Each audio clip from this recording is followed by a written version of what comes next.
Today we have Sudhir Bhalla, who is an eminent economist and the former director of IMF for India, Bangladesh and Sri Lanka. Today we will talk about the post-pandemic economic situation. He will highlight the challenges, he will also highlight the steps that the India government has taken already. So welcome to the show in and out with Sid. Sir, what is the situation in India post-pandemic era? We all know about how China is doing. Apart from the COVID fiasco, I would call it, in China, their population growth has just dipped and their demographics are awful. So I think there is little doubt in my mind that this is India's decade. Now, why is it that India is the fastest growing economy amongst the major economies in the G20? As you know, we are hosting the G20 summit this year. We are the fastest growing economy and we have recovered the fastest post the pandemic. I wouldn't go into the pandemic too much, but just to state that the reason our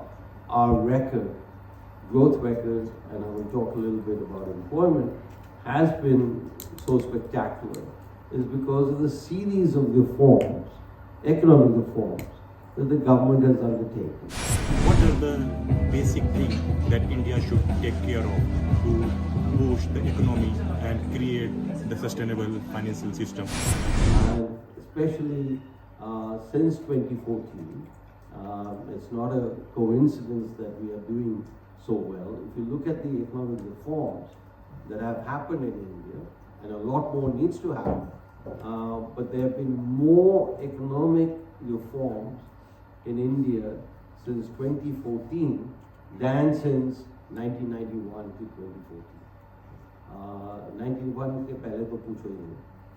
So, but you know, that's a remarkable achievement, and there are some reforms that did not happen. For example, farm laws, and we can go into on some other occasion as to why it didn't happen. I think de facto some of that is happening, and I think more will happen. When the pandemic happened, and even now, there are many writers, economists, policymakers saying कि भाई अब globalization खत्म है, कि this is the end of globalization, and so on and so forth.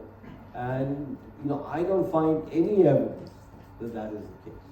Indeed, we are more globalized today in the world than at any time in history. So it is not the end of globalization. Everybody else's mindset has to change to a very different world order. He also emphasized on the situation, on the data transparency and the data, lack of data in the financial system, or to understand the business in the retail sector and MSME. Let me come to one criticism, one critical look at the Indian economy. It doesn't have that much to do with the economy. I think, you know, obviously reforms are needed, this, that, etc. But this has to do with, you know, lack of data, especially employment data. On inflation, we have all kinds of information, etc. But employment, household data, etc. on what is happening, where is employment going, etc. Is something that I think, and it's really the fault of the government. We don't have up-to-date data on employment.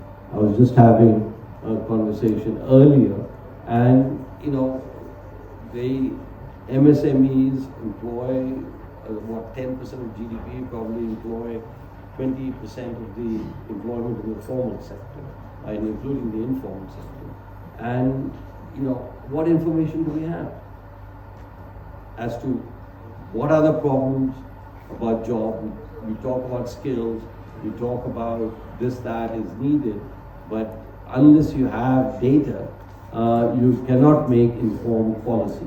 You cannot target policy. And one of the major characteristics of developed economies is an overemphasis. Not actually, I don't think you can ever overemphasize data. Is a really data availability on practically everything that you would like to know. And then there are people, researchers, think tanks, and government, all looking at their data and deriving what is good policy to enhance whatever the objective is versus that. And data availability should be one of the prime requests, and which means that the organizations, whatever organizations are there, whether with MSMEs or industry, we do have the annual survey of industries, but even that data comes with a lag and is not as detailed as you would like. It's all lying in government computers rather than be made available to everybody, private sector, public sector, think tanks, as well as obviously the government itself. We'd be where we are today. So that's, and where we are going. We are on the threshold of being a major power from being the major poor country in the world along with China.